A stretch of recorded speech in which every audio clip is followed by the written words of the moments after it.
Hi, I'm Cheryl Kagan, very proud to be the Senator for Gaithersburg and Rockville. Welcome to this week's very special edition of Kibbitzing with Kagan. My super special guest today is Sally Robb, Chief of Staff to President Bill Ferguson. Thank you, Sally, so much for joining me this afternoon. Thank you so much, Senator Kagan, our wonderful Vice Chair of the Education, Health, and Environmental Affairs Committee, for having me. Thank you. So, a lot of people don't know you yet, and you are so good at promoting us and Senate President Ferguson. So let's start with a little bit of your background. You graduated from Morgan State, you went to law school at Maryland, you worked in House Economic Matters, you worked at Johns Hopkins, and then you came to the Senate. Flesh some of that out a little more, give folks a little bit more about your background. Of course. Well, I am a Maryland girl through and through. I always perhaps imagined that I would escape for a little bit and have never managed to do that very proudly. So I grew up in Baltimore County, graduate of Pikesville High School, and then went to Morgan State University, go Bears. Yay. Enjoyed my time there. I was a philosophy major and actually thought that I would go into academia. And one of my professors at the time said, you should really consider applying for law school. So I did just that. I applied to Maryland just because, but thinking that I would perhaps go into academia still and go out of state for a program. And lo and behold, I was accepted to Maryland. I was excited and decided that it was probably the best route, that I have something that would facilitate a variety of options, whereas getting a PhD in philosophy could be a little bit more limiting. So I went to the University of Maryland Law School, enjoyed my time there. Spent a lot of time focusing on juvenile and criminal justice reforms, and always thought that short term I would come out of law school and work in the public defender's office. I spent 2 summers there. Well, economic downturn happened. Lo and behold, they were on a hiring freeze. Yes. And I had taken Delegate Rosenberg's legislation class, was familiar with the legislature, and decided, well, you know, that nonpartisan legislative services job would be great if there's a job opening. Right. So saw the job posting in the Washington Post, printed. Amazing. And decided to go ahead and apply. Didn't think necessarily I would get the job. Everyone at that time, post, downturn, was casting the net very wide. Yes. And was fortunate enough to be offered a job in legislative services in the Office of Policy Analysis. So pretty much the rest is history. I fell in love, decided, even though I didn't realize it was an active decision at the time, that I love the legislature and everything that Annapolis offers. We just impact people's lives on a day-to-day basis. And there's so many wonderful legislators that are here for the right reasons. So I did nonpartisan legislative services work. I started off in bill drafting, as you said, went to House Economic Matters Committee, loved every bit of that. Was pulled away to do a year at Johns Hopkins Government Affairs, and then was so fortunate that President Ferguson, with whom I went to law school with, Amazing. Became elected Senate President and asked me to rejoin, and it was really a dream. Well, he was so smart, as he is in so many ways, to bring you back, and we are so lucky to get to work with you. Talk about, and I have a ton of questions for you, but talk about the difference between the House and the Senate. Ooh, that's an interesting one. I mean, on its face, the sheer difference is just by the numbers. You have 141 members of the House of Delegates, Maryland, and 47 senators. And that dynamic really does impact the way legislation is implemented or is contemplated. On Economic Matters Committee, when you're talking about 23 or so members, you're really able to have a subcommittee system and to break things out in a different way than the Senate. And I don't know that one is necessarily better or not. In the Senate, when you're dealing with 11 to 15 or so committee members, it's such a different dynamic because people have the ability to do a deep dive and to kind of build this relationship for all of the jurisdictions for which their committee handles the legislation.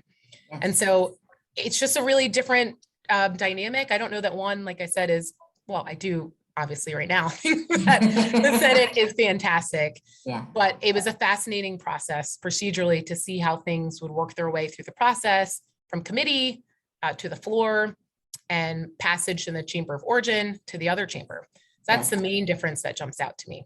Yep, yep. If only you had a crystal ball or a magic wand for the house still. There are several, I think, that might want you to have that. The other big change, Sally, is obviously going from the Department of Legislative Services, a nonpartisan position, as you mentioned, to Chief of Staff to the Senate President, which is inclusive, but it's also more partisan and more ideological. Why don't you talk about what challenges that held for you? So there were a few challenges that came up, and I will say that some of these challenges were alleviated by my experience out kind of wearing the white hat in the lobbying world for government affairs for Johns Hopkins. But one is that when you're approaching an issue with legislative services, your information gathering in a way that is not necessarily to achieve a certain objective. It's fact gathering.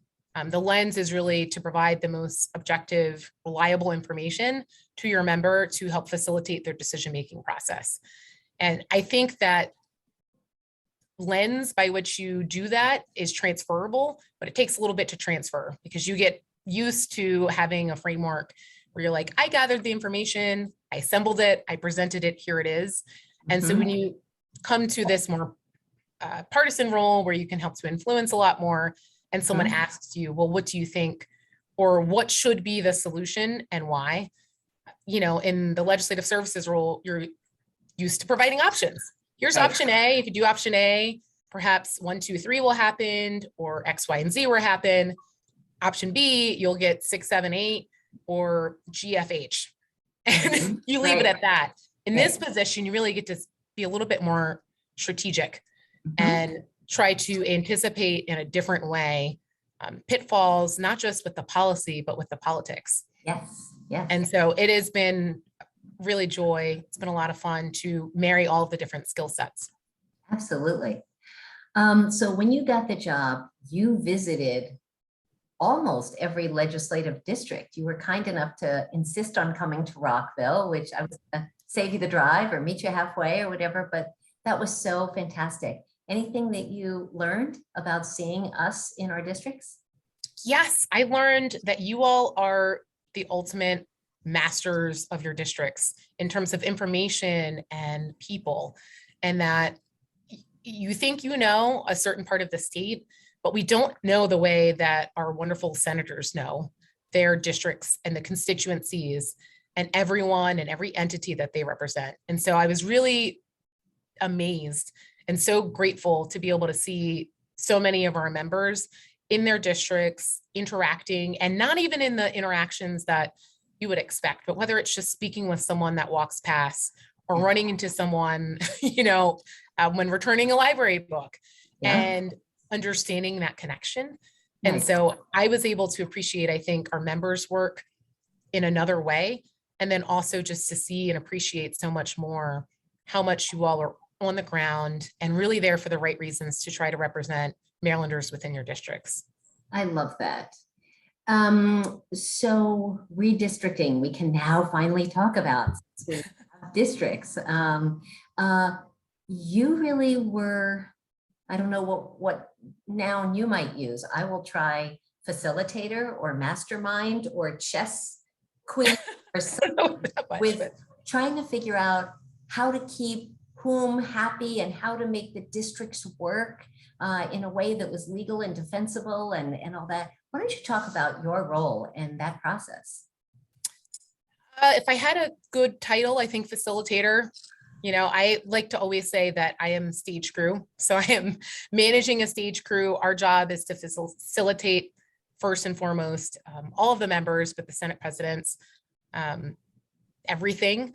And so for redistricting, in a lot of ways, it was no more different than the everyday job of understanding both procedurally where we were at every moment in time, legally working with our phenomenal team where we thought we were, working with the phenomenal Department of Legislative Services team, and seeing a whole new world of the US Census and the data and the release and how that meets, you know, how that translates into precincts and census blocks and so forth. So in that role, you know, I think so much of redistricting is communication between Marylanders and the Legislative Redistricting Advisory Commission, communication between members and staff or the Senate president. And so I was a facilitator in all of that.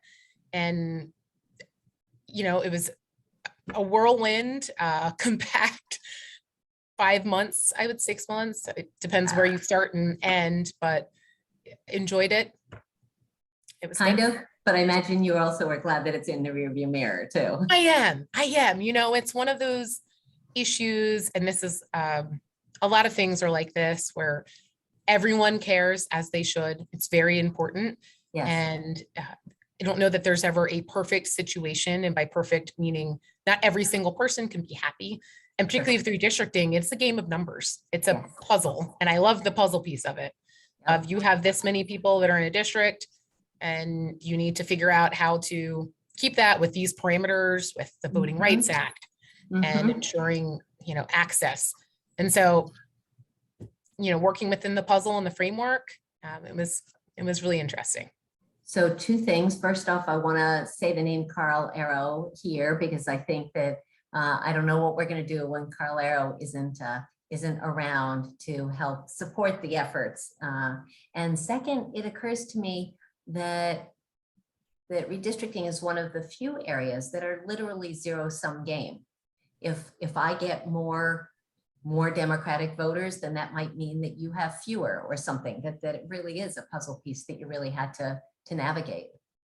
Yes, I would say that's exactly right. And I'm thankful that you all and the Marylanders have certainty and being able to go to the polls for the primary day and the general election day and select their candidates of their choice. Yes, July 19th. Yes. Solid. So that's a good thing.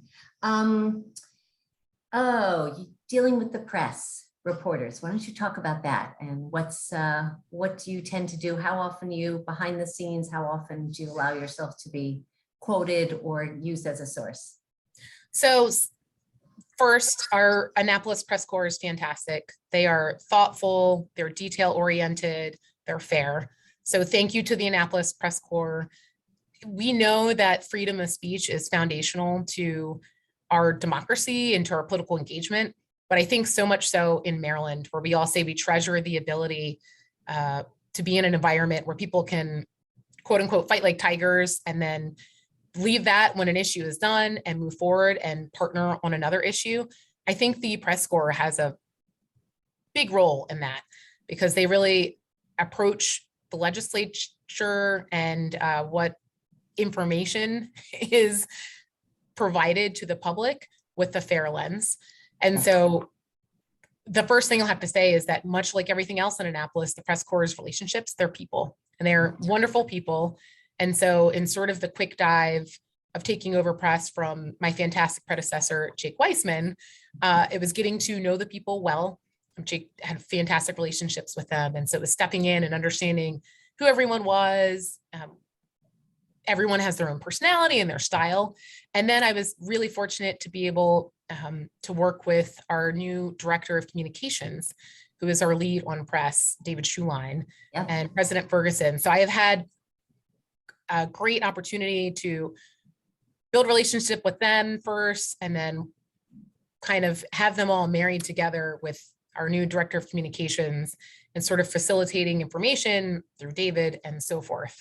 So that is, the nature of the press. I was a little bit nervous, admittedly, but everything has generally been okay. And I think that's because they're detail-oriented, fair, and committed to transparency, and I appreciate that. So my wonderful high school intern, Jane Sanborns, shout out to Jane, helped do some research to prepare for this kibitz. And she was having trouble finding you online, finding a footprint. So talk about social media, what you choose to do, what you choose not to do, and whether that has changed as you've taken on this position. So my social media footprint is very limited. And in part that goes directly back to legislative services. It was really important and critical in that capacity to maintain that nonpartisan status. And I also tend to be a person who can be limited in words sometimes. So when it kind of came to be that we were nonpartisan staff, and in the interview they ask you, are you okay? Obviously people have thoughts. but that we're really here to be stage crew, facilitate the process. Right. For me, it was quite easy. I said, great, that's no problem. Yes. And as a result of that, I don't have a Twitter account. I have had people ask me, I don't, I'll go in and look quickly for some of the major things, but really I'm just down to Facebook. I had Facebook starting as a freshman in college. Right. It has stuck with me because of that. I think it's a really important tool and love the way that it enables you all, once again, to know your district so well. Yes. And the assets and institutions within it and the people. And I feel the same way about that. I also think, though, that the best people who can talk about the incredible work that you all do tend to be you all. And so you'll see that there are different approaches, and everybody's approach is, there's no right or wrong way. Right. I tend to be someone who likes to see what you all are doing and encourage that, and love to see, how you all are messaging out all the wonderful things that happen. That's great. So let's pivot back to the new role. What was the biggest accomplishment so far? What are you proudest of? Ooh, what am I proudest of?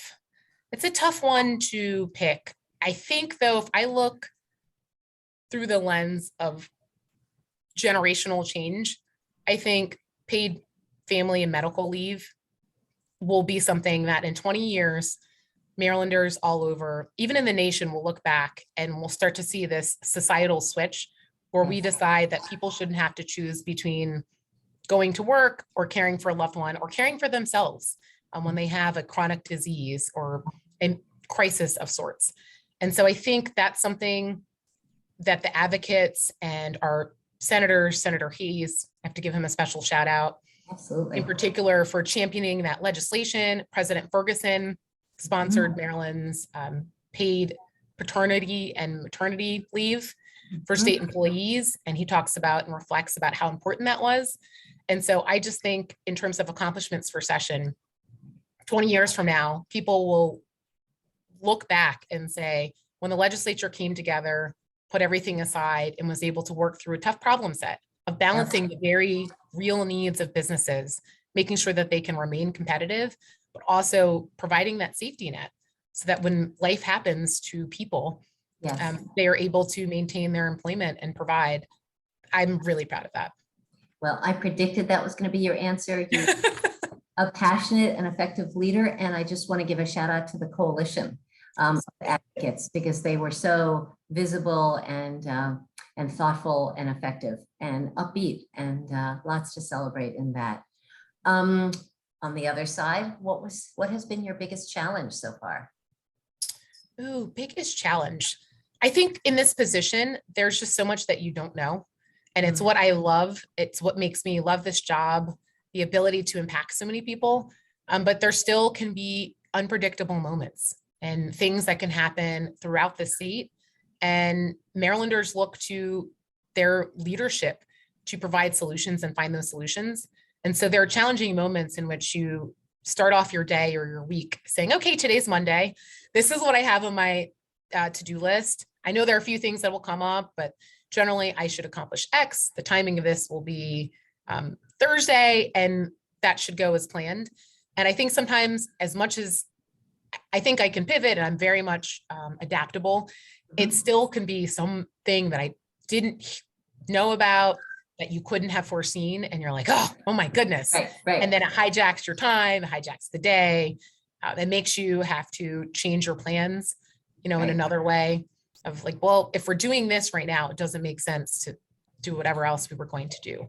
So that's been a challenge. I think when you layer redistricting with some of our members retiring, and then some other things, no one on a day-to-day basis would have been thinking about Ukraine. The people that I think who were monitoring the situation wouldn't necessarily have been a surprise, but there are just so many different things that can come up. Totally. What do they say? Man or woman plans and God laughs. Yeah, exactly. That. So my next question, actually, we know that there are going to be at least 7 new senators next year in 2023, and there may be others who are defeated in the primary or general election. What does that mean for the body, and what does that mean for your role? That means for the body, in a lot of ways, it's very consequential because we have enormous amounts of institutional knowledge that we'll be losing. Yes. And I love that President Ferguson took the time to honor all of our members who are leaving. And at the time we knew of, yes. But on Go ahead, sorry, at the time we knew of 6. We knew of 6, and now we know of 7 with Senator Riley in District 33. Such a bummer. And that's a huge, huge loss. Yeah. And so in one way, it's a big shift. In another way, it's the Senate of Maryland that's been standing since the early 1600s, that through civil wars, revolutions, incredible civil rights movements, economic shifts, has stood the test of time and has had different groups and entities come through, but has still by and large delivered for the people of Maryland, has sort of been a steady hand through different shifts and whims.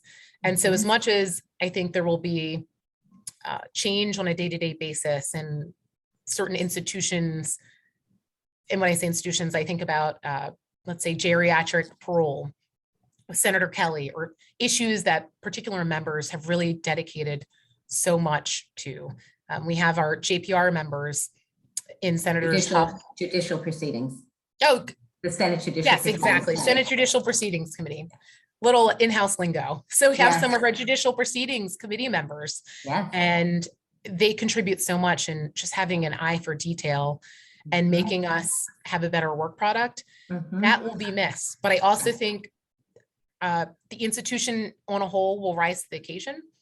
It has been grounded and has been steady, and we will move forward. What that means for me is that I've got new districts to visit to see how they, our new representatives and new senators are in their districts and how they interact, new relationships to build. But by and large, I think, and I trust that the people who are elected will come in with that same goal of moving Maryland forward. True that. And we may have a different ideological body too. Some of the new Republicans could be further right. Some of the new Democrats could be further left. And we could pick up some seats. And I say we as Democrats. Speaking of Senator Riley's district, I'm so impressed with the Democratic candidate running there, Don Guile. Yes. So let me pivot. I've got a few questions for you before we get to the Fast Five. First, let me ask about your grandmother, Enolia McMillan, who was the first African-American woman president, or the first woman president of the NAACP. I wonder how well you knew her and how her legacy and her role in your life might have inspired or educated you.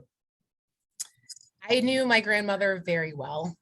She moved in to our household when I was in the 2nd grade. And there's an interesting story that she was very independent, lived to be 102 years old. Wow. And so, yes, and she was president of the NAACP in her 80s. And so she moved in one day. She'd been driving and doing everything fine. And my mother says she's my mom's mother-in-law. So it's my paternal grandmother. She's driving down the street with her. They're going down and she's driving. And my grandmother turns to my mother and says, "Those are beautiful stars. Like, look at those stars." And it turned out that they were streetlights. Oh, sort of in that moment that, and they, there's always that time. Okay. And started to talk more seriously about the plan. So I was excited that they, in the 2nd grade, I had her from the 2nd grade all the way until I graduated from high school. She was just my grandmother. I knew of the wonderful things that she did, and I recall going with her to events and so forth, but she was my grandmother who made the most delicious biscuits. She played school with me. I still have some of my papers from play school where I would give her like a triple F makeup. It's like telling. Yes, not necessarily fair, but she was that grandmother to me. And while being that grandmother who, was there for everything, lived in my house, and I played in the garden with her and we gardened together, she also told of these stories and provided so much context of what was, what she thought would be, what many people of her generation thought would be, and what had come to fruition. And that really influenced who I was. And she was a God-fearing woman. She was very involved in her church, and she was diligent and dogged. And there's something that I think I have taken from her. I don't know if it's genetic or just watching her, even in her retirement years, in the way she gardened and the way that she took her health very seriously, and still walking up the cul-de-sac, down the neighborhood and back. Before there was a Fitbit, my grandmother was very regimented about I like that. getting her steps in. And so I think she was just a phenomenal human being. And if I could be, an eighth of whom she was, I feel like I would be doing very well. That's beautiful. What do you think she would think today? On the one hand, we had a President Obama, and we have a Vice President Kamala Harris, and the first Supreme Court Justice and Justice Ketanji Brown Jackson. On the other hand, we had Freddie Gray and George Floyd. How do you think she would assess society today, or the world today? I think she would assess society as being a work in progress, and that as much as has been accomplished, there's so much more to be done, and that we can't afford to fall asleep at the wheel, per se. And so I think she would be enormously proud. I mean, I'm not sure that she could have contemplated how much change would happen, whether it's in representation at boardrooms or in government, or having the first Black president of the United States. But she also would say, that's only a piece of it. It's important, but we have to continue the fight forward. And she, in the classroom in particular, she was an educator by training and a principal, watched as schools were desegregated. She helped, she was a part and worked with Thurgood Marshall and his work. So she watched so much progress get made, but she also watched there to continue to be obstacles. And so I think she was practical of, you keep fighting, you stay with your principles, you have integrity, and you don't just suddenly stop, dreaming and advancing things because you get a win here or there, that it's just a constant process. Yes. So sorry that was a longer detour. Fascinating. So thank you for sharing that. But let's come back to Sally Robb. A few quick things. First Black woman chief of staff, Senate president. Is that a thing for you, or it's my job, and so it's not a thing, but for what it represents to other people, I hope being the first Black chief of staff for Senate president is a thing. And I feel very blessed to be that person, that President Ferguson gave me that opportunity, and hope that there are other people who feel inspired to continue to push forward and break down those barriers. But fundamentally, I'm a Black person, I'm a Black woman, but ultimately we are the measure of our work and our work ethic and so forth. And so I think that all goes into the equation. True. Amen. What is your favorite hobby when you're not working? What do you like to do? Many people know this, or may not know this already, but my favorite hobby is really my volunteer activity. And so I'm a volunteer canine handler, dog handler with Chesapeake Search Dogs. We are an all volunteer organization that looks for lost or missing people. So we use our dogs to go out and look for lost or missing people, typically in a suburban to wooded or rural area. And we're available free of charge to law enforcement 24 hours a day, 365 days a year. So, we don't have call outs for some time. We call them call outs, where the police call us and say, do we have any people available? And then sometimes they come in waves, and they come in waves during session. And a lot of times they're overnight. So, I go if I can go. Very rarely, especially if it's an overnight one, will I not respond. But that's my volunteer family and outside activity. I love it. It's important work. Unbelievable. I have heard you talk about it before, but thank you. I'm glad you shared it here. So thank you. I wasn't sure if you wanted to talk about that here. Last question before Fast Five. Will you ever consider running for office yourself? Because you would be amazing. Oh, thank you. I have really fallen in love with the job of being stage crew. You all have an incredibly, I keep using that word, but difficult job. I have not said that. I don't know that people can always appreciate how much you all give of yourselves, of your families, how much you invest in your communities. And I admire that so much. I'm not sure that I'm, cut out for that, but I feel so fortunate to work directly with you, Senator Kagan, and with President Ferguson and the other 45 members. And so I am quite comfortable just being in the staffer stage crew. Right, I'm going to hear that as maybe not yet. Oh, no, I think you should hear that as staffer and then maybe, nonprofit work or something. Yeah. So one of the things that people have taught me over the years is never say no. Try not to. That's also true. So there's that. I think you'd be amazing. So, okay, Sally Robb, Senate President Bill Ferguson's Chief of Staff, the Fast Five. 5 quick questions to let folks know a little bit more about you personally. First, who is a shero or hero of yours? My mother. Nice. Easily. She's the most selfless, giving woman. People say that all the time, but full-time professor while having 4 kids, being a wonderful spouse. She's just a phenomenal woman. Fantastic. Question 2, what makes you laugh? What makes me laugh? Other people questions during a podcast interview. Yes, other people usually make me laugh. Sometimes the sound of laughter, this is true. And you can ask Judy Sprinkle, our Deputy Chief of Staff. Yes. We get in a good laughing roll that will make me laugh. And it can be about the most silly thing. Love it. The sound of other laughter. Like it. Question 3, what is one food you absolutely won't eat? Ooh. Up until about 2 years ago, olives. That has since changed, but I could not stand olives. That's about the only food. Okay. I have found, I can't tell you what kind of olives, but my husband's mission has been to find an olive that I could eat. He's found one that I won't totally say no to, but. Okay. That works. Question 4, do you have an anthem, a song that lifts you up and inspires you? Ooh. Great is thy faithfulness is an old hymn. That's probably, I think, I believe in God. I've had an interesting life story that we haven't talked about that I don't need to, but I just think in tough times, life is tough for so many people. And I think that's what actually sometimes can bring us together.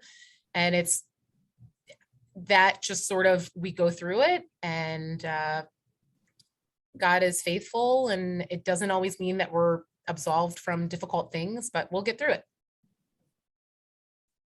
I like that. The last 5, the last question, the one that I ask everyone, Sally Robb, what is your hidden secret superpower? What is a skill or talent that you have, something that most folks can't do? My hidden superpower, I have a mean green thumb. I don't know, but I've always joked if there's the apocalypse or something, I cannot make many things. I can't, I'm not necessarily great with my hands. I'm not good, but I'm like, I'll find some seeds and I'll plant them and I will make a little garden. So I would say my secret, I don't know if that's superpower though, but that's a good superpower. These things, dark black. I have had people give me plants. You can't kill this. Dead. It's pathetic. I overwater or underwater. I don't know which. I will work on that. I think there's a plant species with a little bit of guidance. There are some that are more difficult than others, but okay. Yeah. Well, Sally Robb, thank you for all you do. Thank you for the care and support that you have given me and all of our colleagues. You are an extraordinary leader and a great friend to the Senate and to us as human beings. So thank you so much for taking the time to chat. Thank you so much, Senator Kagan. This has been a real pleasure and honor, and grateful to be a part of this, and looking forward to celebrating with you when we're through the general election in November and having another term together. Have a new governor, a Democrat governor, hopefully one. Okay, and on that note, bye. Bye. See you soon.